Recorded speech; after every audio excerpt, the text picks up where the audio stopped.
All Ball TV. They scared, but I'm not. They don't like comentario. Y suscribe.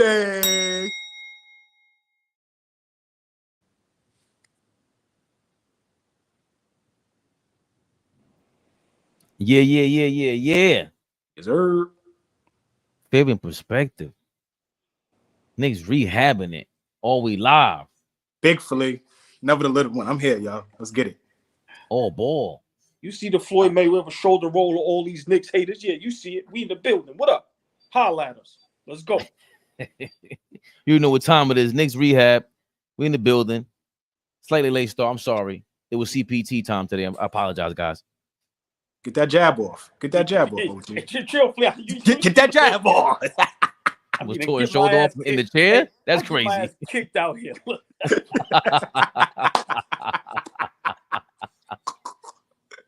Keep my ass in the crib. I ain't playing with these young boys. That the shoulder roll turned into a no mas. Let's go, y'all. Let's go. Start the call. Start the call. Start the call. That's crazy. Baby, I keep telling y'all, Flea is an instigator, man. I gotta stay away from him. Let's go, Fabian. I'm sorry. Let's get it back. Rock. Let's rock. Start the car is nuts. Start the love. Shout out to everybody in chat. Monkey Wrench, seeing you here early. Hit the like button. Y suscribe. You heard of Mr. Like. Tanisha, what's going on? Oh, Tanisha, now I recognize you in the comments. Going back and forth. I love the intellectual conversation. I love it. What's good, All Ball fan? We up next, correct? Danny Berry's in the building. DB. Yo. You already know. Everybody. Let's start this off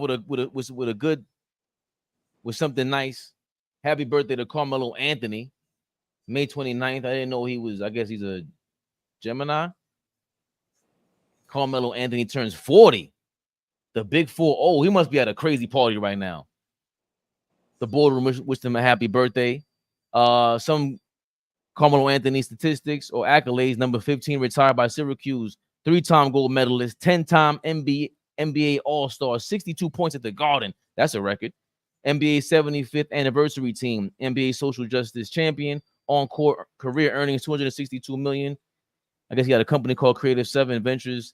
M7 Tech Partners. He got deals with Jordan, Foot Locker, Panini, TV cameos. He was in Sons of Anarchy. I didn't even know that. He contributed $1.5 million to the living classrooms. Happy birthday to Carmelo Anthony. The boardroom made a dope shout out to his business accolades. I love that.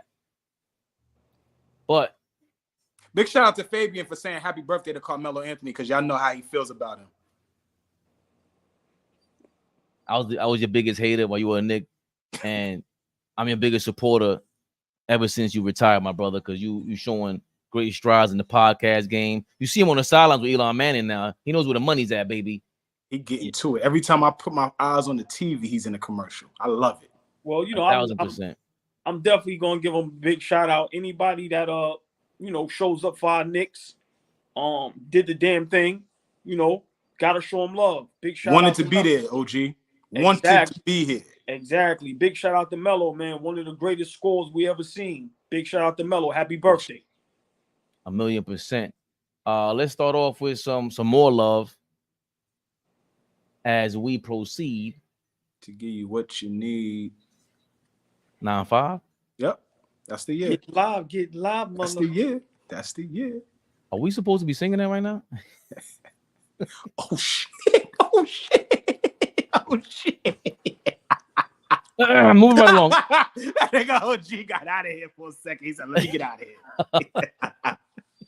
here." Watch it now, and you reeled us in with that. We started singing along. Come on, right, man. Right.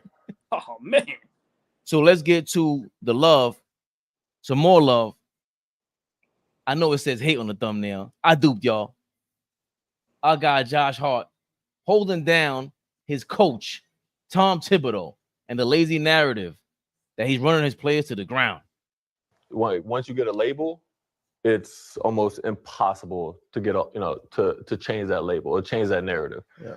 So it might have been like that in Chicago or Minnesota, wherever it was. But since my year and a half I've been here, Man, it'd be light. It'd be chill. Like we'll do like we probably went live maybe like 6-7 times this whole season during practice. Most of the time it's more mental. It's more, all right, we're running through these plays. We're, doing 25 passes, figuring out like if Jalen gets blitzed or if Julius gets blitzed, where are we supposed to be? And it's more the mental part where you have to lock in with his practice. It's not really physical. We're not running up and down. We're not doing much. And coming from me, someone that hates practice, like I hate practice, bro. I hate doing like this. Turn them lights on at 7:30 at the Garden, I'm good. Yeah. But for me, I'm like, oh, this is it. Oh, we good. Like we cool. I'm chilling. So I think he got kind of a unfair narrative that kind of follows him around. And if you look at the injuries we had this year, Julius basically falling, someone trying to take a charge, he falls, on his shoulder, freak incident. Bogey, unfortunately, like Nick Batum, tried to dive for a loose ball, caught a piece of his ankle, freak incident. Mitch, stress injuries, those are tough ones. Jalen breaking his hand, freak incident. OG pulling his hamstring, he's going full speed for, to try to get a ball. You never know what's going to happen.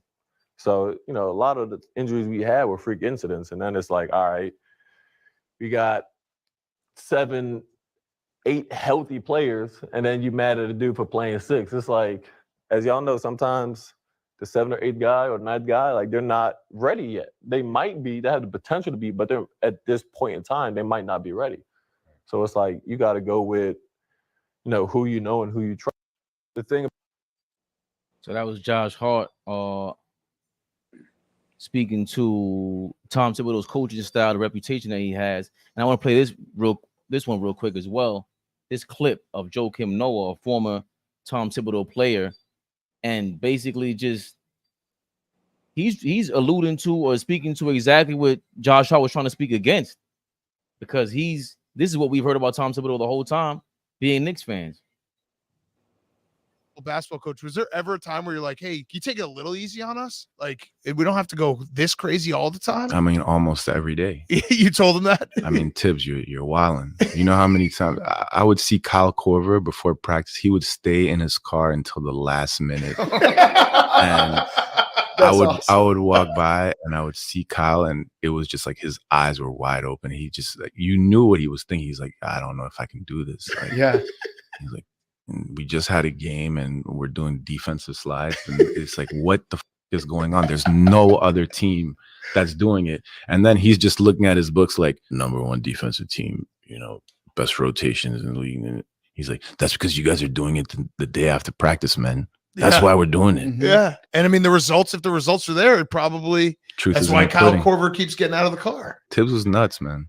Like you'd be winning by 20 points if they made 2 threes at the end of the game and we won by 14, he could come into the locker room and be going nuts on us. Like we lost. Yeah. I mean, like, yo, what the just happened? We won by 20. We won by 15, bro. Like, chill. So there you have it. Former player, current player, former player for Tom Thibodeau, Joakim Noah, providing some confirmation of what we've heard of players that used to play with Thibs. And initially we had Josh Hart speaking to what's currently going on with the Knicks. All ball. I seen some faces. What'd you think about what you just heard? Let me first react to Josh Hart. I love what Josh Hart said, and I know for a fact, I probably can guess 99.9% I'm correct. If you playing back-to-back games, you're not practicing like that. So I get what Josh Hart is saying. You guys are professionals. We may do some walkthroughs, like he said, some mental. So what Josh Hart said, I understand, right? But Joakim Noah, let me say this. Under Tom Thibodeau, if I'm not mistaken, did he win Defensive Player of the Year? Fact. No. Fact. Oh, he did win Defensive Player of the Year? Rightfully? Fact. Exactly. I know I ain't bugging. So, people got to remember, You know, big shout out to Joakim Noah too. That's my man, people, so he family. Never met him, but like he's real cool with my guy. And I remember Joakim Noah playing in Kingdom in Harlem. I remember him being real young and tall and couldn't even dribble a ball. So I seen his process, going to Florida, stepping his game up, and then getting to Chicago. And that hard work, that work ethic that y'all learned from Tom Thibodeau turned you into a great player. So for me, it turned Derrick Rose into the youngest MVP. It made Jimmy Butler the dog he is today. It made Kyle Korver, after he left Chicago, become one of the best three-point shooters in history when you talk about percentages and analytics. This is all after Tom Thibodeau. I don't hear the tough guys like Kurt Heinrich and Luau Deng and them coming out saying nothing. I never heard Derrick Rose come out and say nothing. I never heard Taj Gibson come out and say nothing. So for me, Tom Thibodeau, and then they got to remember, Fleet, look where he came from. Boston, that defense. Look who he had. He came from before that. Van Gundy. Exactly. He was with us. Thank you. He was an assistant with us for years. But Fleet, that crew he had in Boston with Rondo, Garnett, Pierce, Perk. Remember, Pierce and them just said on their platform, big shout out to them, they top 5 most intimidating teams all time. Now, whether we want to believe that or not, but I don't hear them complain about Tom Thibodeau. So for me, you know, I just see that a lot of guys didn't want to work hard. You know, they was there, so they probably thought they made it already. And I think Tom Thibodeau just instilled that hard work in them guys. And for every team he was with, the negative y'all have to say, look at the positive. Like I said, he produced MVPs, Defensive Player of the Years, All-Stars, tough guys, dogs. Look what Jalen Brunson, guys like Julius Randle did under his watch. Now look at Josh Hart. These guys took their game to a whole nother level that was under Tom Thibodeau. Once again, I've never seen players. God rest his soul, Kobe Bryant. I'm going to pass it off to you, Fleet, because that was your dog. I would never hear a guy like Kobe Bryant complain about practicing hard. His I believe it. His I believe it at that. His workouts was harder. Right, Yeah. his workouts before y'all got there was harder than practice, right? Hey man, what my man told Denzel Washington in training day? What he said? You want to go home? You want to go hard or you want to go home? What y'all want to do? Yeah. If we striving for a goal, championship, greatness, gotta work hard. You gotta practice. So for me, Flea, how do you not practice? How do you not work hard in practice? How do you become great without practicing? Listen, man, I don't get it. I think Tom Thibodeau is getting a bad rap. Like I said, I was never a big Tom Thibodeau guy, but he's earned my respect. I like Thibs, and I would love if my son was ever good enough to play in the NBA. I would love for him to play for Tom Thibodeau because he's teaching you guys hard work, dedication, discipline, and understanding that for us to be great, you have to work hard. So I disagree with the narrative they're trying to spin on Tom Thibodeau. I think it's wrong, and big shout out to Josh. Well, big shout out to Joakim Noah as well. It's his opinion. I have no problem with it. But also big shout out to Josh Hart, who's kind of setting the record straight. Like, yo, man, it's not what y'all think it is. Because I'm going to tell you this. I've always said this, that conspiracy. They still trying to spin narratives to keep stars, superstars, and players from coming to the Knicks. So now we got to sit here and back our guy up. Because what's the first thing Paul George said maybe this season or last season? I don't know when the last time I practiced. So now are we trying to put that in players' minds? Nah, Tom Thibodeau. So big shout out to Josh Hart for defending coach and defending the city. Knicks forever, baby. I don't mind it. I don't mind Joakim Noah reminding us how much Tom Thibodeau cares about basketball. Like you said, like I would say, Flea, his football mentality. Hold on, I'm sorry. I know I got a habit of doing that. I just want to finish 1 point, 10 seconds. Flea, Fabe, all I'm saying is when Joakim Noah say that, say the good that came from you being coach under Tom Thibodeau. Well, at the end of that conversation, he said the proof is in the pudding, right? They were a 60-win team. They were in the conference finals, right? Like, but Fleet, no. But Fleet, when you say what you say, also say, but playing under Thibs, I was the defensive player of the year. Yeah. Made me a better defender, a harder worker. Like, you get what I'm trying to say? But that says more about the person tweeting that in that way. Like, they did that on purpose to get the you're clickbaiting, and we get it. We get the game. Your point for that tweet was just to talk about how Tom Thibodeau was that reputation of him. Because now we have the counter to it with currently Josh Hart saying whatever it was before, it's not that now. Period. And the fact that he says he doesn't practice like that, and it's cool breezing, and he hates practice. So all these things, whether it's true or not, what Josh Hart is saying, this might be just a total sponsorship with Tom Thibodeau. You see, it said damn near half the league or half the players that were polled or talked about in that article or whatever it is for the Athletic, they don't want to play for Tom Thibodeau. Good. You know who else they didn't want to play for? They talked about like this? Pat Riley. Pat Riley did not have all these studs, diva guys on the Knicks. It was Anthony Mason, undrafted. John Starks, undrafted, if I'm not mistaken. Derek Harper was a trade. I mean, Patrick Ewing's the only guy, number one pick, who can, and they treated him like a diva, but he's the only one. Everybody else was a dog. I don't want these people around. They know the culture that fits the Knicks and New York City. They embody the East Coast mentality. So I really don't care. Like, Joe Kim is from here too. So I doubt, like you said, Flea, to his credit, he's gonna big him up because defensive player of the year, 3-time, I just had to look it up, 3-time all NBA and all defender. I don't mind any of that because it doesn't matter anymore. Pat Riley and the Miami Heat had something that was called, what is it, like some military base camp in Miami right now. That's what they do in training camp when LeBron and them was there. So guess what? You think nobody wants to play for? Your body fat is measured weekly in Miami. Weekly. And people are avoiding going to Miami. So guess what that tells us? You love the lifestyle, but you don't want to win. So all I want is the winners over here. Cut all the fat from the beginning. Give me the guys that want to be here. Josh Hart wants to be here. To y'all point about happy birthday to Carmelo Anthony again. Carmelo Anthony wanted to be here. I always gave him credit for that. If you don't want to be here and that's the reason why, please stay away. Paul George, we'll get to that in a second. Please stay away. Kawhi Leonard, please stay away. He was a part of that diva group too. I want nothing to do with you guys. So, yeah, okay, Joe Kim, no, and all that may have been true. It still might be true, and I don't care.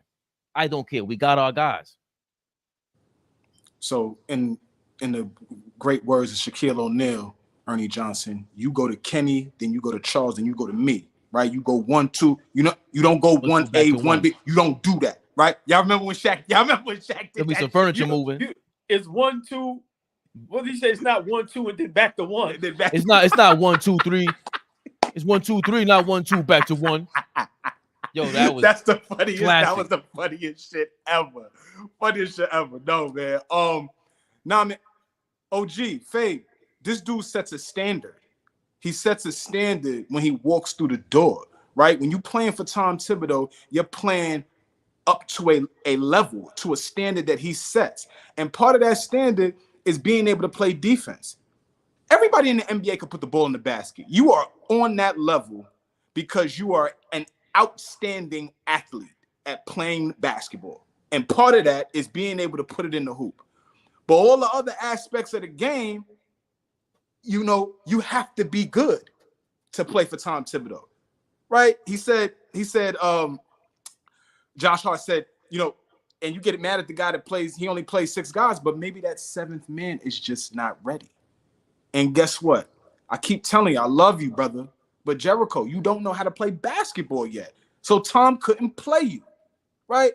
My point is that you can also see through the things that Josh Hart said that he's grown as a coach, right? He's grown. If you're doing defensive slides after winning a game by 15 points, most would think that that's overkill. But others that are dedicated to the game, that love the game, that love winning, that love that feeling of being on the winning side, they know that the pain that you're having from doing them defensive slides is going to set you apart from being able to get a stop on Dwayne Wade in a playoff game. Because guess what? You've been locked in from day one. The nerve of Paul George to say that out loud, right? how many kids are gonna hear that, right? Brandon Miller thinks you're the GOAT, Paul George. Why would you say that and then say, you know, this is the first time I practice all season? What you think the brother that's playing at your high school, Paul George, where you went to school in California, that kid hears you say that? How do you think he's gonna think it happens going up the ranks? Right? That doesn't instill hard work. That clip from Bradley Beal when he's talking to his AAU team and he's telling them kids, yo, y'all are coming to take my job and none of y'all could guard me. None of y'all could take my job. Right? This is not a Brad Beal big up, but it's just what he said to those kids means, yo, y'all got to work hard. Y'all can't take no days off. So talking about not practicing is ridiculous. That's ridiculous. If you come here, PG, guess what, baby? You're going to have to practice. You're going to have to practice. You're going to have to defend like you defended in Indiana. That's a facade they're talking about you defend well as a Clipper. You haven't played defense in 5 years. Cut it out. Cut it out. Fact. You haven't played defense since you were in Oklahoma City. And even then, you weren't the greatest on the defense. Like, let's come. So, big shout out to Thibs. I love the fact that he's our coach. I know he was talking about Joakim Noah. I'm a little younger, so I played against Joakim Noah when he was at Poly Prep. Oh, wow. I went to Martin Luther High School. He was at Poly Prep. But this is before he transferred and went off and started to ascend. But, you know, I remember him, and he took leaps and bounds in his game. Like, I remember Joakim as a freshman, sophomore, maybe. Same here, yes. Right, and I'm being nice right now. He was not good at basketball. He couldn't get on the court. He was not good at basketball, right? You think the athlete of a great tennis player, he was not good at hoops, right? But he ascended, and some of his best years were with Tom Thibodeau. Tom got Nate Robinson paid. Tom got DJ Augustine paid, right? I'm talking about guys that are not your superstar level guys like a Derrick Rose or a Joakim Noah or something like that, but anybody that comes through. Tom Thibodeau, who was the coach of the Chicago Bulls when Pau Gasol went over there and was an all-star? Was that Tom? Yes. So what I'm saying is, like, and this is Pau on the decline. Right. All-star level player as a Chicago Bull. Check that for me. Jimmy Butler, the 29th pick, 30th pick in the first round, last pick of the first round. Nobody thought Jimmy was going to be what he is. But he doesn't become that if he plays for another coach. I'm sorry. He does not become the Jimmy Butler that we love if he doesn't play for Tom Thibodeau. So big shout out to Joakim Noah. Big shout out to Josh Hart for giving us some insight on what it's like playing for Thibs. And just real quick, Flea, great point. Fabian, great point too. But then, Flea, you killed that. I just want to say, when Joakim Noah said they will be up 20, and at the end of the game, the opposing team will hit 2 threes and he will complain, I see why. Because he's not trying to form bad habits. We diehard Knicks fans, how many times we seen the Knicks blow big leads coming down the stretch and can't finish games out? So he remember, that's psychological. He's not mad that he's mad because you form those habits, and that's how you lose basketball games. Mm-hmm. And once again, I'm gonna leave it at this.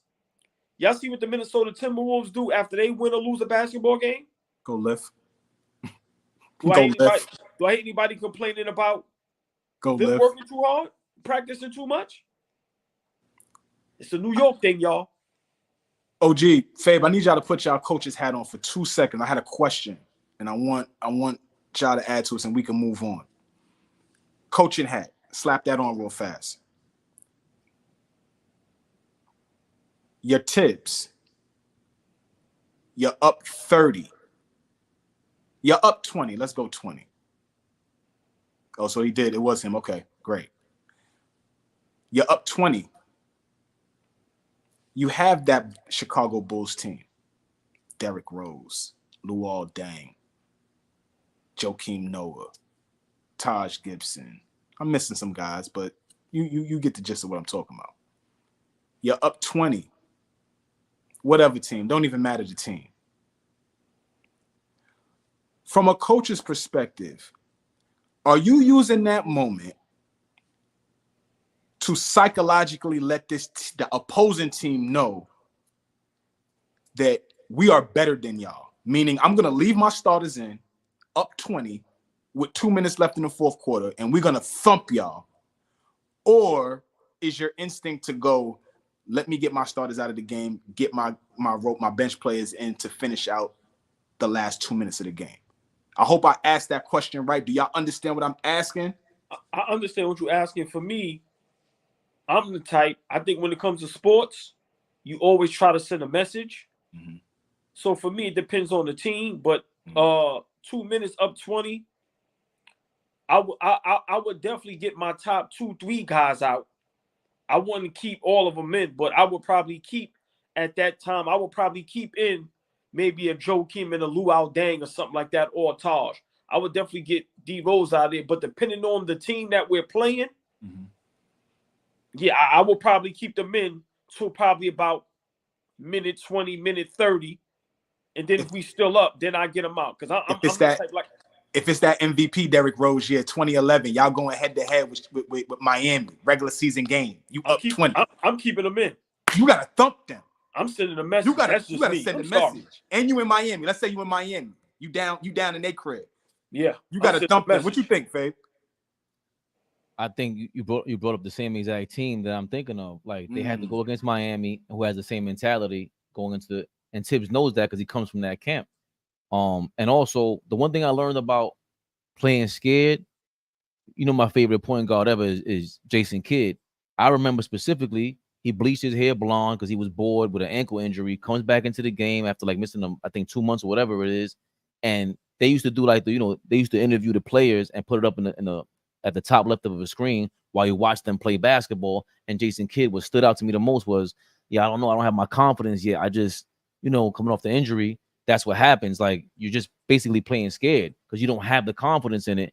And that reminds me of it relates to what you're saying, where don't injure yourself as a coach either. Like you don't play, so why are you injuring yourself? Don't go in there playing scared. If you play scared, that's how you set the tone, like all ball saying. Now you're taking away from the tone. Like that makes no sense to me. You said something to me offline. Everybody needs to hear that quote that you told me. Everybody needs to hear that because it relates specifically to what we're talking about right now. I don't want to butcher it, so I'm gonna let you say it, but please give that to them. Well, I always say, don't brave your way into stupidity. Like there's a lot of things that can happen in life. It applies to many things. In this case, though, Flea, I don't think it applies because how do you think you can brave your way into stupidity here? Because now you're Tom Thibodeau, maybe the ego sets in a little bit, and you want to send a message to Spo. You want to send a message to LeBron. You want to send a message to D Wade. But this happens to be a game in mid-January on a Tuesday that really means nothing. But you're trying to send a message when in that moment you might need to sit D Rose because you don't want the wear and tear on his knees. You might want to sit Joakim Noah, your best defensive player. You might want to get some reps from your backup point guard to get him comfortable because guess what? We're going to need him down the stretch, right? So I thought that quote applied right now because, it's a double-edged sword. On one side, you can brave your way to stupidity by saying, yeah, I'm going to show them niggas. And now Derrick Rose tears his ACL. Now what? Right. So that's how I applied what you were mentioning. And you are the author of that quote. So if I'm applying it wrong, let me know. I think the way you thought about it, yeah, definitely. And I want to get 30 minutes in. I just thought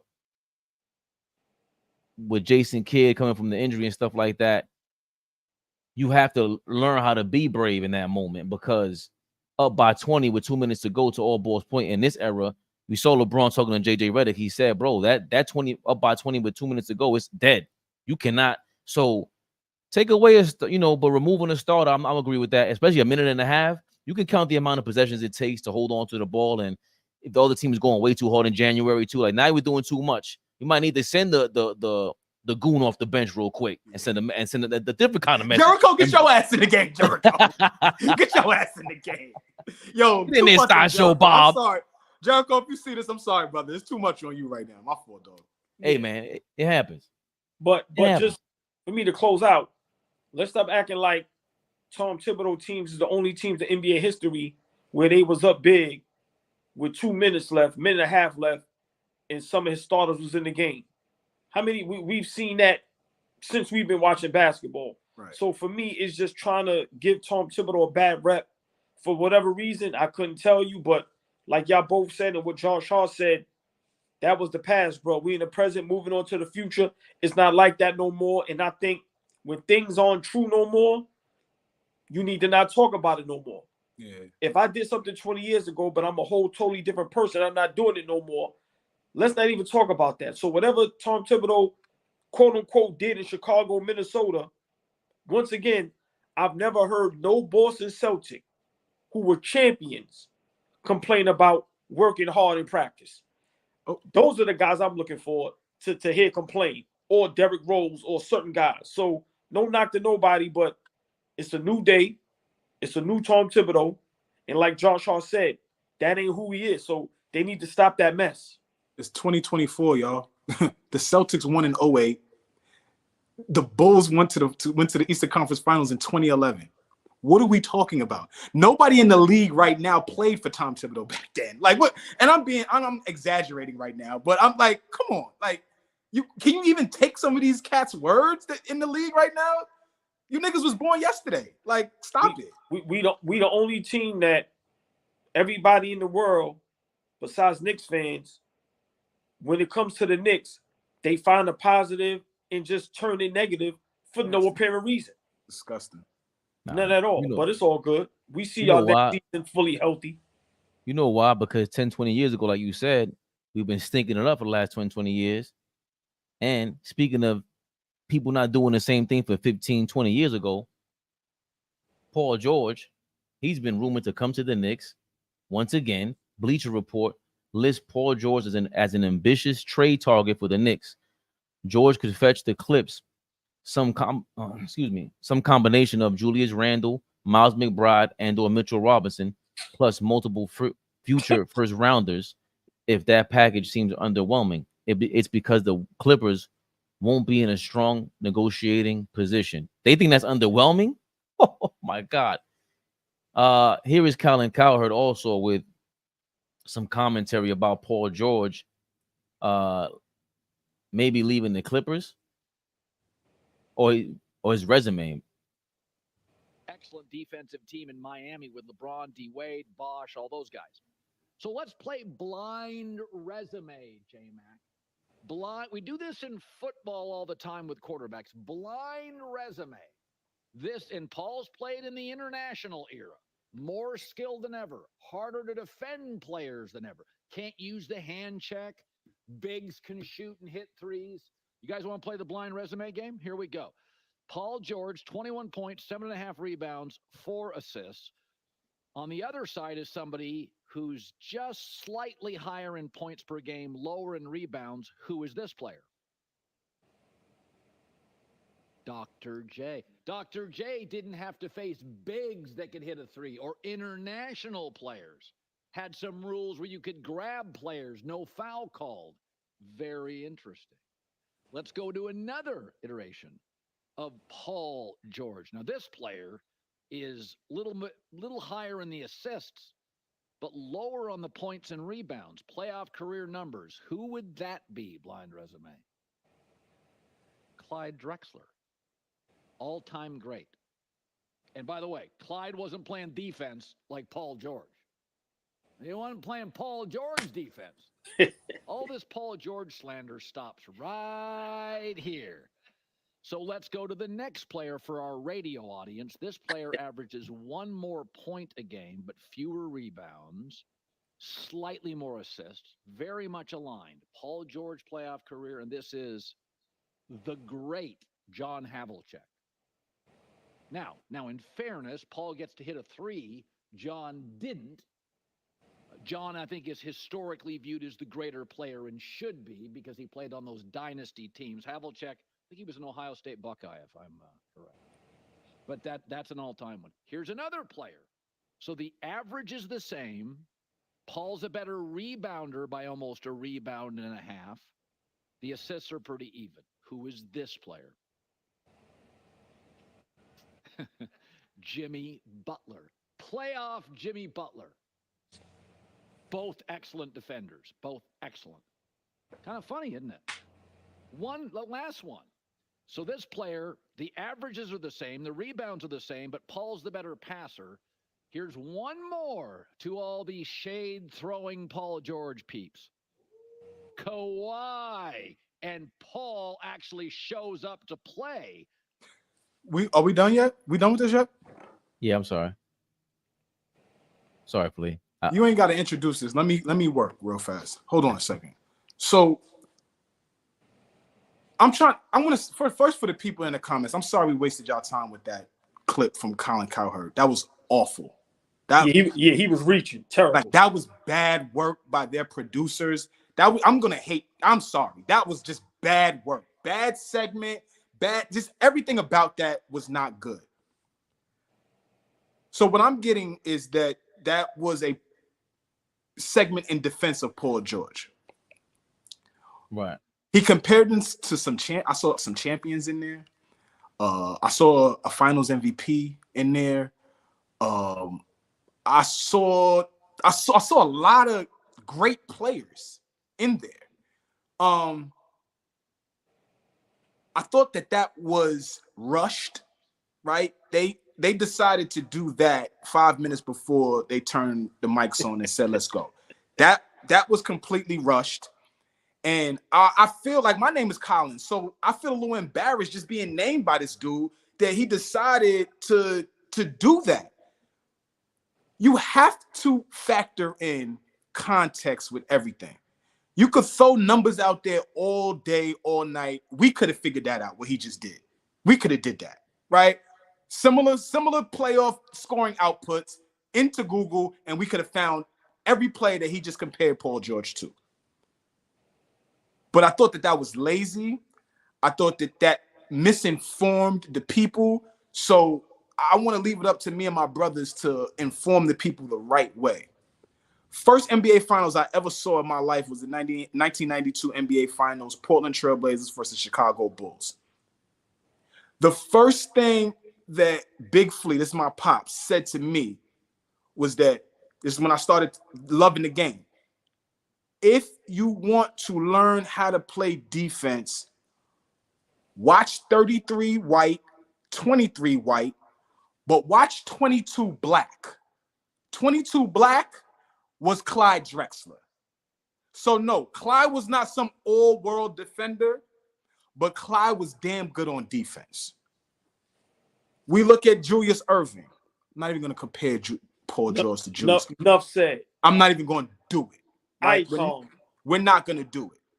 Right? On some people's GOAT lists. Because this era gets all conflated with skill. Colin Cowherd. Skill, talent, skill. And I understand Fabian. That pisses Fabian off. Flea, they forgot what the doc did in the ABA too. Because they wasn't there for that. We weren't there for that, but we care about that, so we're gonna go do our homework. People don't really want to do their homework. Who else did he name? Jimmy Butler. Jimmy Butler has led Miami Heat teams to finals appearances. Finals appearances. Jimmy was head up with Braun in the finals. The NBA finals. Jimmy was head up with a 3-time and back-to-back. No, not 3 in a row, excuse me. Back-to-back MVP and Joker. Who was the other? Hondo? You compared Paul George to Hondo? Like, yo, that was lazy. That was, if you wanted to know if Paul George has similar playoff stats to any guys, any of your greats, that was what that exercise was for. But to sit here and act like Paul George is the piece that is going to take you over the hump is ridiculous. It's ridiculous and it's irresponsible. Anybody in the basketball world, shut the hell up. That ain't it. That ain't it. Please, I never want to see that sound. I never want to see that sound again in my life. Thank you for showing me, bro. I don't ever want to see it again. Floor is y'all's. I'm sorry. I'm gonna just say this. Colin Cowherd just made me dislike Paul George, and I never had nothing against Paul George. Like the facts. Now I don't even like Paul George. That's one. Two, Dr. J is your favorite basketball player's favorite basketball player. What kind of games you playing? Let's get to the real thing. Excuse me. There's no way in the world we giving up all of that for Paul George. Are you out your mind? Yeah, get to that, OJ. I didn't even get to that. Get to that, please. Are you out your... Get to that. Let me say this, man. The days of... And what's sad is now you got networks trying to fleece the Knicks. Julius Randle, Deuce, Mitchell Robinson, and a whole bunch of picks for who? Multiple future first round. Exactly. Fleet for who? A guy that can't stay healthy, who at this point, my opinion, cares more about his podcast than basketball. Ain't did jack, you know what? Come on, man. Come on, man. Flea, you hit it on the nose. And I think we spoke about this a couple weeks ago. The commentating is getting lazy, bro. It's getting lazy. That was horrific. But he thought he did some fly shit, right? He thought he did some fly shit, Fabian. He thought he did some fly shit. The graphics, a mystery resume, all that. He thought he did some fly shit. That shit was garbage. I'm gonna pass it to Fabian, but that price is way too high. And at this point, I don't want to give up. No, I mean, it sounds good. And I was saying the other day, like, yeah, maybe Paul George and Devin Booker. Like I said, if we could keep everybody, because nowadays teams are just thirsty for picks. So it's almost like, okay, if you want to take, let's just say Mitchell Robinson, Deuce McBride, which I don't want to give him, but I'm just giving an example. Let's say Mitchell Robinson, Deuce McBride, an expiring contract, and some picks. And we keep Randall, Hartenstein, Hart, OG, Brunson, then okay, we see. But that price there, are you kidding me? That's too much for anybody. OG, Fabian, if you could, my brother, what was the price for Paul George to get to the Clippers? Go look at that price. Yo, wait. That was come on. That was Shea, and what? Look at that. How price. Many draft picks? And I did a post, and some people made fun of me, and I'm not gonna say who. When I said Clippers made a big mistake, But Flea, I'm going there because now I'm aggravated. Paul George is overrated, bro. Get him out of here, man. I'm over these guys with these ghost numbers and you're great defensively. Like you said, Flea, when the last time you was in any talks of DPOIs? When? It's just. Has he ever made an All NBA first defensive team? First team All NBA defense? Right. Ooh. I personally want to say yes, but I don't know. Yeah, I know he's made second team. But Flea, what I'm saying is they talk like he make like he's doing that every other year, every year. He been in the league how long? Like, come on, man, get out of here, man. Get out of here. Get Paul George out of here. Let's get right to it. Get him out of here. OG, it's these niggas with these pretty games. That's what it is. It's the pretty. It's the aesthetic, right? It ain't really about what we grow up on and you gotta be great and win, right? They don't tie the two together nowadays. That looks aesthetically pleasing to my eyes. I like the way he looks. I like the way he plays the game of basketball. Is he winning? Is he helping the Clippers go over the hump? Is he like, what are we? So I love watching Paul George play the game of basketball, right? But at the same time, I know what I'm getting when it's winning time. When it's winning time, I know what I'm getting. He might not be there or he might not show up. And those are two different things, if you understand what I'm saying. I'm going to be real. You got to have it, Fabian. He not top 20. He might not be top 25. And all he want to do is get on his podcast and don't practice. I don't want nobody on my Knicks like that. get him out. And he already made a comment saying that he's not built to be the lead guy. So his confidence is shot. He loved the podcast more than basketball. And we're going to give up all that for what? Maybe a top 30 player? Yeah, I'm going there because once guys like John Morant and all that get back to the floor, we don't even think about Paul George. Get Paul George out of here, man. And he's a poor decision maker. He had babies by strippers. He's a poor decision maker too. Kyle Hurt just really made me dislike him. This is a poor decision maker. I'm just over this dude. Listen, shout out to the strippers. Shout out to the those sex workers. Chill out, Flea. Whoa. No, you can say that. That's the safe way to say it, old boy. No, you can say that. I'm not saying anything. And I put all ball's name in it, Flea. Oh man, see what I'm saying? By the way, Paul George, 4-time all defensive, has been on the all defensive teams 4 times, 2-time first All NBA, 2-time first defensive team, and 2-time second team. What year? I'll be curious. How long you been in the league? Since 2011, 2011. But what years was he first team all defense? I'm curious. So first team all defense was 2014, 2019. Second team all defense. So that year in OKC he was. Oh, okay, I stand corrected. And that year in OKC, he was third in MVP. Third in MVP, I knew that. Yeah, average 28 a game. Yeah, I knew that. But Dame, bye. Defensive player of the year, he finished 8th, is 30 in the league. 7th, his 4th year in the league. Defensive player of the year, he finished 3rd, along with finishing 3rd in MVP voting up in that season of versus OKC. But that pretty much summarizes who he is for me. He's a lot of accolades, a lot of trophies, but on the court, he always lacked that heart. And initially I used to give him I used to just cut him some slack because of the injury. I thought he lost his confidence. He was going to regain it. He's had more than enough, time to make up for it. I hate the way he passes the ball. He's supposed to be a scorer. Like, even if you were to take less money and come to the Knicks, I don't want you here. I don't want you here. Your game is not suited for over here. You're trying to be too pretty, bro. I don't like that. We don't. Again, it was Josh Hart. He sits there, gets his braids on all the time. He tries to sit pretty too, but he's a grinder. He don't just sit pretty. He's out there. He earned his haircut. Paul George, he earned his time. Josh Hart earned that time on that couch. As much as I don't care for their podcast, Josh Hart and Jalen Brunson, I hate to hate on it that much, but as much as I don't care for it, I don't mind because of the way Josh Hart and Jalen Brunson play.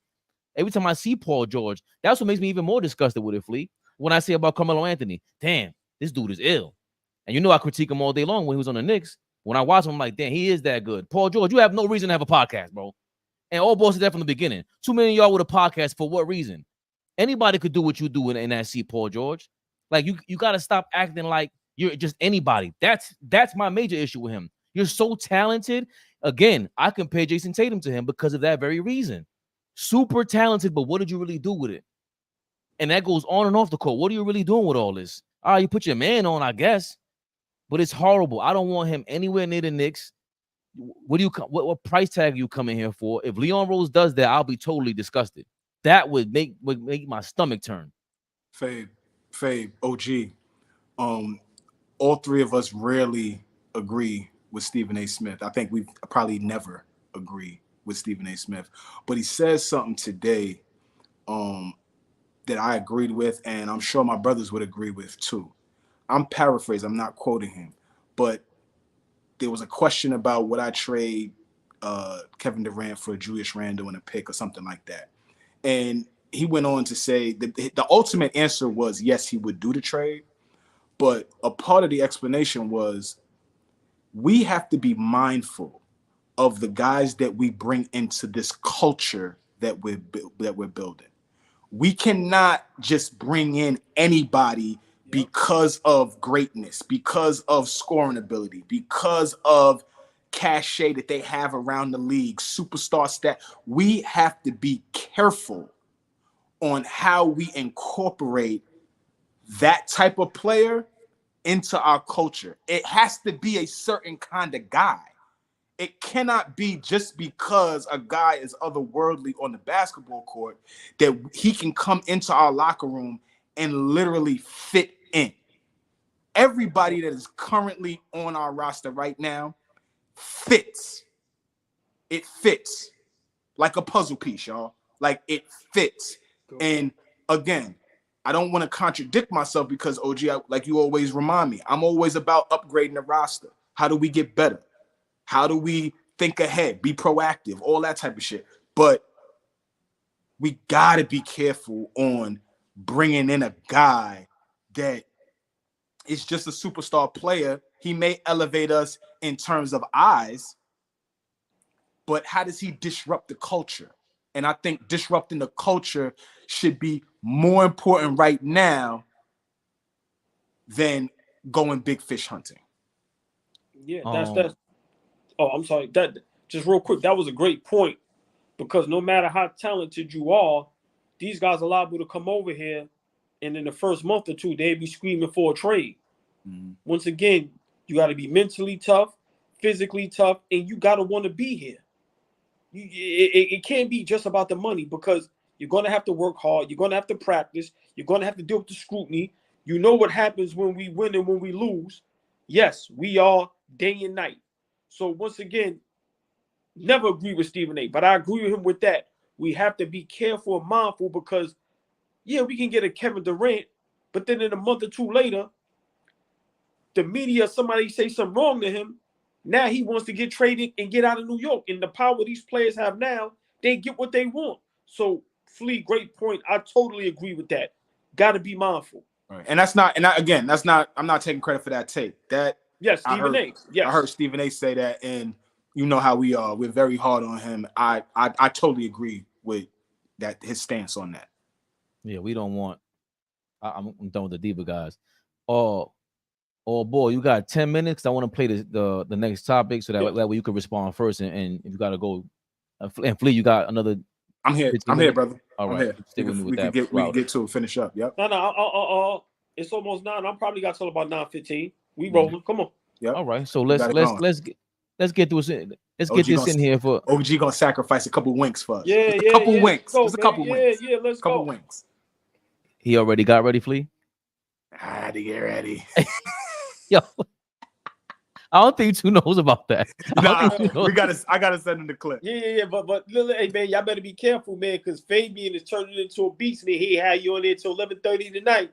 Wait a minute. I'm stop. See, you treat me like Tom Thibodeau. Oh, you know when he leans in. You know what happens? Yeah. No, don't do that. Don't co-sign that. Hold on. Which way? Hold on. Which way? That other way. He's that way. Other way. Yeah. No. Fabian Thibodeau. Hey, you working us, man. You working us, man. That's right. So let's get to practice. Next topic. Yo, OG, that was great. That was great. Tom Fabian Thibodeau. You working me, man. Nah, Fabe, you gotta adopt that name. Fabian Thibodeau? Oh my God, that was great. Proudly. You kidding me? That was great. Yes, my nigga. What's up? Herb Jones, you know how I feel about him. No, we don't want. You text my nigga to say that. You have his number offline. That was too smooth. You text him and you said, bring up Herb Jones. You know I love Herb. Bring him. You sly dog. I plead the fifth. No, he's trying to go in on us because we're saying we want Kevin Durant. I don't think he realizes we've been said, we could do without. No. Yeah. I was just bringing up what the topic was for Stephen A and why I agreed with his point. But no. That we're not. Yeah. All three of us are not a proponent of just running to go get Kevin Durant. My nigga, you might have to apologize, like Kenny Smith said. Stephen A. Smith needs to apologize, my nigga. Do we have the Kenny Smith sound? Yes, I'm sorry. Get the Kenny Smith sound first. Right. What he said was beautiful. Let me make sure they see Flea in the building. And I got the bright orange on. I'm good, baby. They know. Put Knicks Rehab back in the corner, man. I'm good. Yeah, I'm good. I got the bright orange on. I'm good. They know I'm here. This is Kenny Smith. Of course, in response to Kyrie Irving, Dallas Mavericks on a major run. Everyone owing Kyrie Irving an apology, and Kenny Smith referring to a time when he had to call Stephen A. Smith when he was getting outlandish.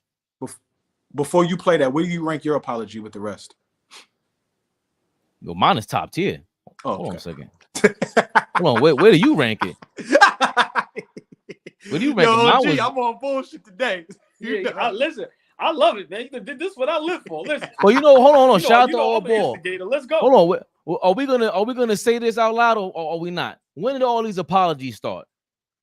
Play the clip, man. Come on, man. Nah, the OG, you started this though. You the pioneer of getting people to apologize to Kyrie.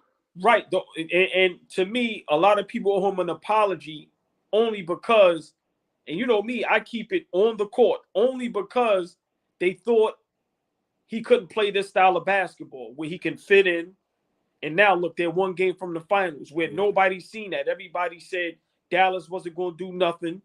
People still saying Luka better than him and all this and all of that. So to me, from that standpoint, and from also people saying he shouldn't get his money.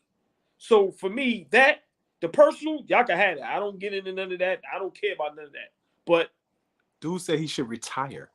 Exactly. So yeah, let's hear the clip, man. I want to hear the clips. Because I didn't hear any of this. Me neither. Excited as you started off that we're talking about him, and there's been like a constant change in the thought process about him by the mass media.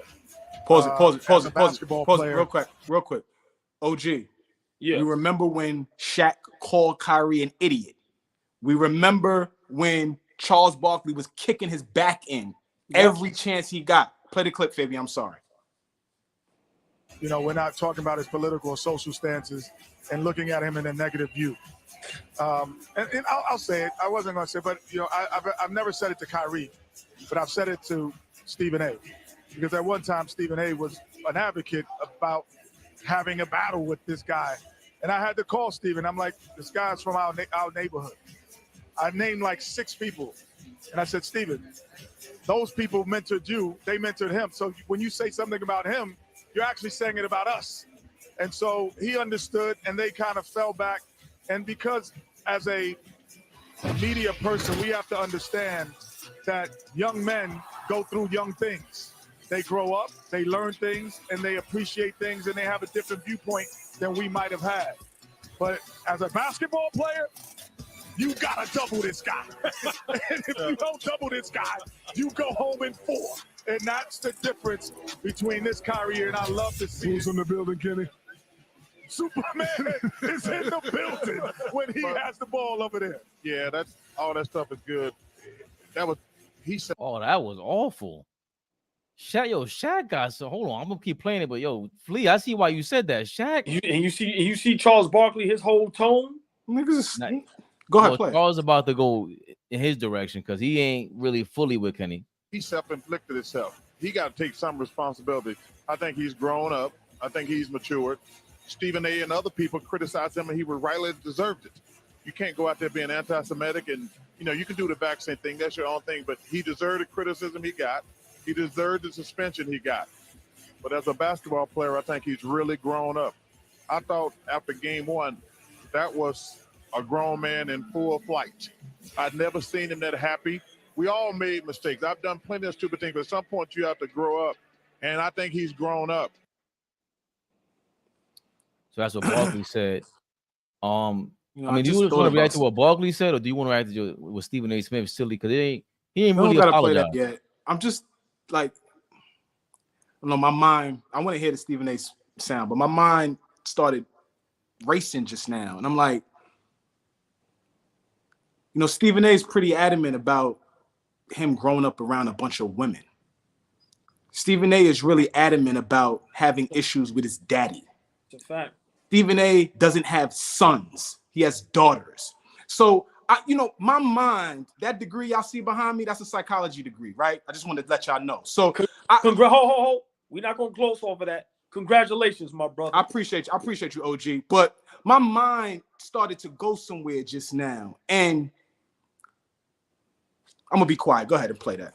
I'm going to be quiet. I'll just put that out there. No, I think we should go with that because, I'd rather react to that video first, and then we'll react to Stephen A. Smith some other time. I mean, he struggles with, and from my vantage point, being able to have relationship or tough conversations, or he has this animosity towards men. Like, I'm seeing something that is bothering me a little bit, right? Like, I remember the things that he was saying about Kyrie. I remember the tone, the cadence, the body language, the bravado that it was all coming with. And it was nothing mentoring. It was nothing, I'm gonna call him, I'm gonna have a conversation with him if you disagree with how he was behaving. He never comes from a standpoint of, I'm an older brother, let me grab one of these younger brothers and let me holler at them because I got game. It's always I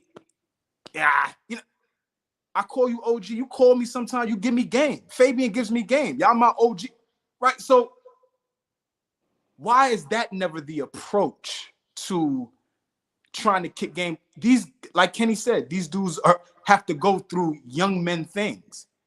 We've already went through it. Why wouldn't you drop jewels instead of dropping slugs? I don't put it together. And I know I said something in the beginning, but that's just how I see things sometimes. I have friends.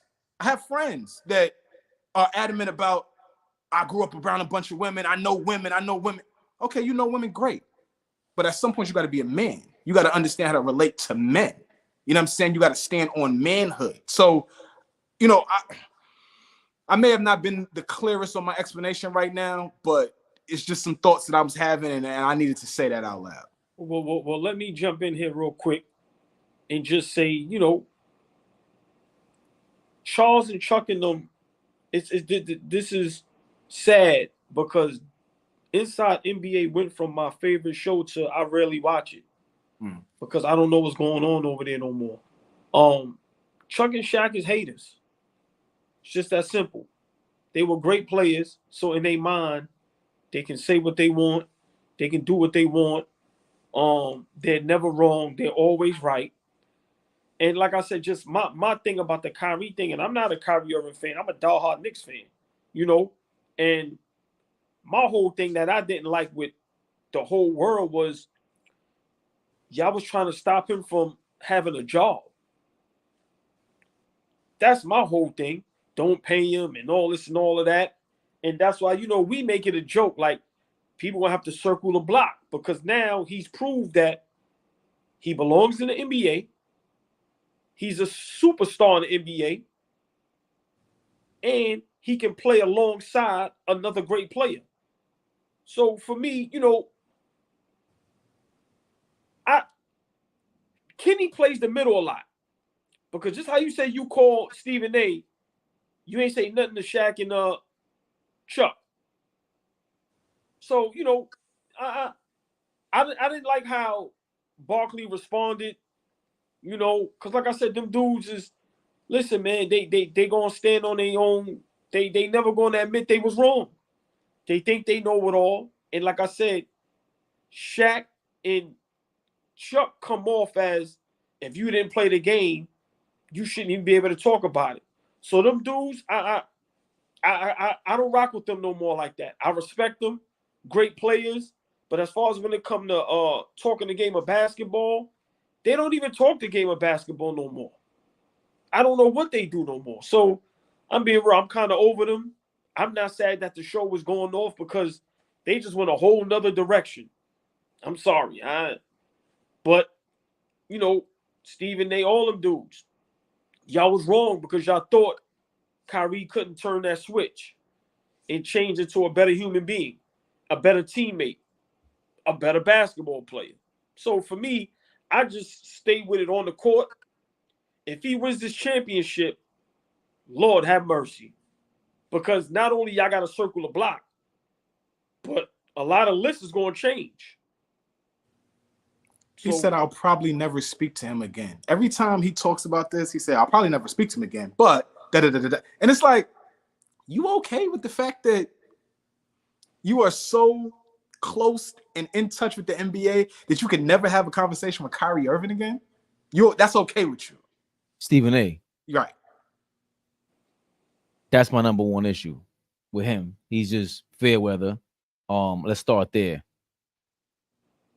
You want to play the sound, or you want to? No. Just no. I don't have to because, see, me and you got into a major argument with the Kyrie Irving thing a year ago, and then other people, the Kyrie Irving stands, started thinking I was a Kyrie hater, not knowing Kyrie Irving at a certain point was my favorite player of all time. Kyrie Irving, I'll go through his history real quick. He started acting weird. 26, 27 years old. He wanted to leave LeBron. Everything everybody else says. He left the Celtics. He left the Nets, whatever it was. But when he got to the Nets and he started doing media more, even with the COVID and all that, the more he spoke, I said, bro, you got to do more of that. I love this. The pompous defensive stuff, I hate it. So he was going through a growing pain, which was what Kenny Smith is saying. But I said that in real time. I didn't avoid that. I've never critiqued or based any of his basketball skills on this. I never told him to retire. I never took, like, Shaq called him an idiot. He called him an idiot. Charles Barkley doubled down on that. Charles Barkley just glosses over the fact that he said, oh, we all made mistakes when we were younger. I get that. No, you punch somebody, you threw somebody through a glass window, bro. You could have killed somebody. What are you talking about? Way worse. You regularly spit on people. Regularly. That's a regular occurrence by you. That's the most disgusting. You should be shot over that. No disrespect. I hope you two don't spike that or whatever. I'm sorry about that. But you should be, something should happen to you for spitting on people. Like, Kyrie ain't hurt nobody. That's why when all the Kyrie fans are coming at me, I'm like, bro, you act like I punched him in the face. I ain't do nothing to him. But little did I know how much the media can influence you. This is the problem. Because once you become a fan of somebody, it gets religious. And on top of that, now when the media says certain things and you got an idiot like Stephen A. Smith, now I can call you an idiot because that was really dumb. And there's too many dumb things that's too inconvenient for a smart person, bro. You know what you're doing. You're being an idiot on TV to do that. Whether it's about the jab or whatever it is, I've never critiqued him about that. I've always supported him on a personal level, even with the jab. If you want to keep it 1,000, I said it don't matter if you don't take it or not. If anything, real quick, athletes should be the one that we go, yo, what does it matter about COVID? They're the most, who's in better shape than them? And then we're talking about a top tier version of them. What? He should be the guy that we go, yo, is that thing working? I don't know, but he ain't take the jab. And it's pretty simple to me. Like, I drew that out. Like, Kyrie Irving does not have to take that. At the end of the day, if he takes a product from GNC and he comes up, whatever, he gets spiked and he goes, yo, I didn't know what was in there, he will be suspended. And they were telling you to take a vaccine that you didn't know what was in it. The spirit of it was wrong. Kyrie was right. Again, I always defended him on that. But nobody cared because I said he ain't the most skilled player of all time, bro. Jordan is. How about that? He ain't top 5 for me. And that turned into some crazy mess, all because of you guys being jerks, bro. All because you guys couldn't stop and just chill for a second and be like, yo, hold on. I just told this guy to retire. This guy just lost $500 million from Nike. He made a big mistake. Y'all making it religious. You got a guy on the Nets. Nick Friedel is a jerk. He's sitting there every night on a nightly basis antagonizing Kyrie Irving. I saw it. Yo, Kyrie, that's when I blamed him. Yo, do not feed into that. You can't feed into that guy. He's trying to pull you in, and that's how he got caught up. That's when I said, yo, bro, you got to take the L on that. We haven't seen Nick since that. He's on ESPN. That's why I don't like that guy. He's a jerk because you know what you did. That's clickbaiting as a reporter. So I didn't fully understand the argument and the stances everybody had until I realized, like, oh, this is why everybody keeps arguing for Kyrie, because it's now become bigger than basketball, and he represents something to everybody that is bigger than basketball. So that's why the other day when I apologized and I said, yo, Kyrie found his peace, I cannot argue with that. If you need me to apologize, yo, I'll drop my sword. I wasn't even in that fight. I didn't even know I was in that fight. Y'all put me in this dumbass fight. Y'all are idiots. I hate that happened. I hate that happened. We're talking about the icon of basketball at this point. Anybody thinks about handling a rock, you're going to go watch a Kyrie tape. Just like we used to watch Jordan tapes, dunking the ball and everything. Vince Carter tapes for dunking the ball and everything. He's the first one you have to go to right now at this point. He's an icon. Charles Barkley. How the hell are you going to talk about him like that? He's about to make the finals. The finals. Yeah, he team hopped just like you did. But he's about to be the finals with 2 different teams. You couldn't do that. We talking basketball. Like, come on now. Like, certain things to me, gotta stop. Gotta stop. I'm happy for Kyrie Irving. I'm happy you got humble Stephen A. Kenny Smith, I'm happy you picked a side for once. And Big Queens is in the building, by the way. Big Queens, never the little one. Oh, yes, sir. But I'm gonna just say this. Remember, with guys like Stephen A, they only care about content.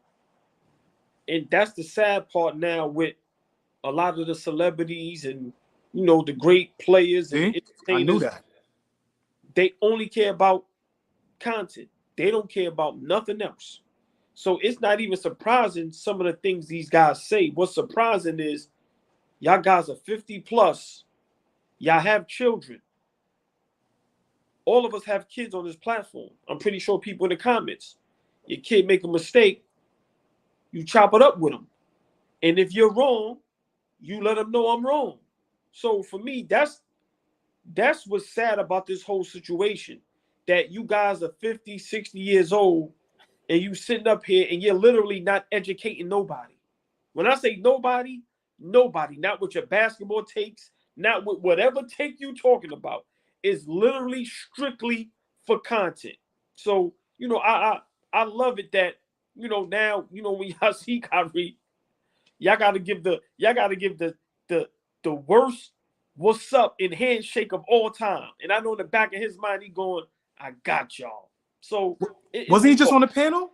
He was Yeah. just on the panel Yeah, did you see how awkward that was? after the game. Yeah, I watched it. Yeah. I don't agree with that, all ball. I think you all missing. Like Chuck has been really good. Draymond has been actually pretty decent. Shaq is the only guy for me that always missing out. I think they do provide basketball content, and that's the problem. Like stick, like where? How do you leave that? Like you said, 60, 70 years old, damn near, and you talk to a young kid like that. What if somebody talk to your son like that? You're not okay with that. You call my son an idiot, Shaq? We might have to scrap. What are you talking? I don't care how big you are. We're not walking around New York like that. You in New York, bro. You're in New York. Them dudes from uptown. They're from Queens. No, you cannot do that. So I like the good. I like the basketball side of it. I'll miss inside the NBA, but they missed this on this. I just can't stand what they did. Yeah. I get okay. We emptied the clip on that one, guys. Yeah. You want to read some comments? Oh, couple. Then we got to get going. Nick Friedel was fired during the ESPN firings from last year, so Flea was right. M3 TV wants to help me out. I'm not sure what you want to help me out about, but you're not winning this one. Not with me, not about that. I already thought that one through. And what makes it even worse, even more sweet, that Kyrie is going to kill Boston after a fan booster hates him, or a fan base that hates him. That just makes it more dramatic though, too. Yeah. Like him stepping on Storylines. Lucky was kind of dumb, Yeah. but I like it now. Storyline for sure. Right. Don't get it messed up. JB and Tatum, they were rookie and sophomore players. They want to go at him too. They want to kill him too. Let's not get it messed up. They remember they were young players thinking like, oh wow, we getting Kyrie Irving, just won a championship with LeBron James. Like they ready to kill him too. So this is gonna be goody. What do you guys think about before we go? What do you think about the Mavericks? Dallas, do they have a chance? Do the Timberwolves have a chance of coming back against the Mavericks? I think Dallas is playing a dangerous game. But I got to go with history. I think it's 154-0. Nobody's never came back down. Yeah, 0-3. Yeah, I did my homework. Don't be laughing. See what I'm saying? Look, yeah, we out here. Yeah, but Hold on. I think 154-0 is crazy. It's right. insane. So, and also Minnesota being young, I think tomorrow is the series. If Minnesota wins tomorrow, Dallas is in trouble. So for me, I think tomorrow is the series. But I think Dallas will get it done. They're the more experienced team. Right now they have the momentum. Let's not forget, is it Lively? He didn't play the other day with the concussion, so hopefully he's okay. He'll be back tomorrow. And to me, that's the difference. But Dallas is playing with fire. You're supposed to get that over with because now you giving Porzingis more time to heal and get healthy. And to me, I don't. As much as everybody love Kyrie and Luka, I'm being honest. Boston fully healthy, fully loaded with Porzingis. That's gonna be tough, man. That's gonna be tough. What do you think, Flea? I look at it like this. That Dallas Minnesota series, I think, is over. even if it does go 7, I can't see Minnesota beating them 4 games in a row. 4 games in a row. That means Dallas has to piss the bed for 4 straight games. They just did it to the defending champions. 4 in a row, though. They got to win 4 games in a row. I can't see that Minnesota team doing that. I think we gave credit to him last episode or not, but if we didn't, I'll do it now. Jason Kidd this is a master class in coaching right now for Jason Kidd. And so I think that he continues to outcoach Chris Finch and that young coach who's at the front of the line now because Chris Finch is hurt. But I think he still coaches circles around this dude come game 5. I also look at it like this. Dallas has the 2 best closers in the game. The 2 guys that you want in the fourth quarter to close games, they have 2 of them. And so if Boston, and I know we're skipping steps, but if Boston does what they were doing all season long, which is playing down to the competition, not being prepared, going up 20 and giving away a lead in 5 to 8 minutes, if they do that, if you get to the fourth quarter, Minnesota has been leading the last 5 minutes of every fourth quarter of this series. Every fourth quarter of this series, the last 5 minutes, they've been winning the game. Boston can't do that. Because if Boston does that, they're going to get the same result. Kyrie and Luka are killers, and they are some of the best closers that we have in the game today. If these games are close, any of these games are close, I think they have the guys that'll close the game better than Boston does. And so I didn't think I would say it, but I got Dallas winning this whole thing. The championship? Oh, we're not there yet. We're not there yet. I got Dallas beating Minnesota, but I also got them beating Boston. I don't know how many games yet. We'll get to that when we get to it, but I got them winning that series. Yeah, I'd be surprised if Minnesota wins at this point. That's 154-0. Come on. 96% of the time, the team gets swept. So crazy. There's a reason for that, and this is a really good team. That's why I was scared to death once that trade happened. They're doing exactly what I thought, except I didn't know PJ Washington was going to provide them that much production. Gafford is kind of they kind of don't like him. Luka's mad at him a lot. When you watch him, he gets upset with him a lot, and he misses a lot of rotations, which is surprising. If you see Luka yelling at him on defense, is crazy. Like Luka, Derrick Jones Jr. is averaging 10 points and 5 rebounds right now. Shooting, he found a home. Derrick Jones Jr. is shooting 50% from the field, 39% from 3. OG, almost 40% from 3 for Derrick Jones Jr. Like Jason Kidd is coaching his behind off right now, y'all. Like, 2 seconds, Flea. All ball. Have you been watching Kyle Anderson last game? Did you see that? Slow motion. Slow-mo. They said he's really the point guard out there, the coach out there. He set up that last play in the corner for. Well. Listen, listen. He's been in the league a while. He's a professional, and he could play the game. So, like I said, I'm not surprised. And then, to me, they have one of the most underrated guards of all time, Mike Conley. He rarely makes mistakes. He always is in the right spot. He hits big shots, and he's tough. So, I'm not surprised. And I noticed Kyle Anderson was getting a lot of burn last game. They started to put him on the floor, that veteran presence, and they got to figure out, how they're going to work with Gobert and Cat and them guys on the floor too much, because sometimes Gobert ain't really giving you nothing. He's just in the way. So Minnesota, like Flea said, this is coming down to coaching. Minnesota got to figure out what's the lineup, what's the schemes, what they're going to do to stay in the series, because if they don't figure that out, tomorrow they finito. Because here's the thing, Dallas is not even that deep. At all. Think about that team. They're not that deep. They play Jaden Hardy. He's getting better. But I don't think he knows how to play basketball yet. Y'all know what I mean when I say that. Like, know how to play NBA basketball.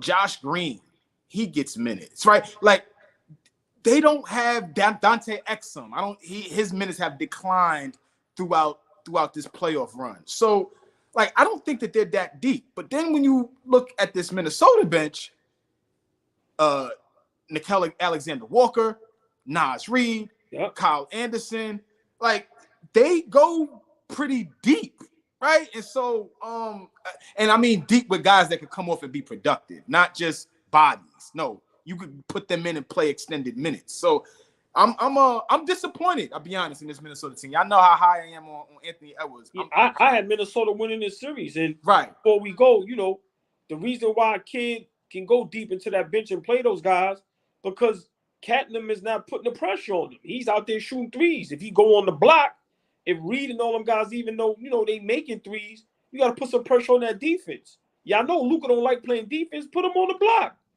So you got to make it to where kid can't play them guys. Right. Come on now. Family perspective. Oh, we live. Big Flea, never the little one. Big Love shout y'all. out to everybody in the building, man. Knicks Rehab, baby. All ball TV. They scared, but I'm not. They don't like comentario. Y suscribe.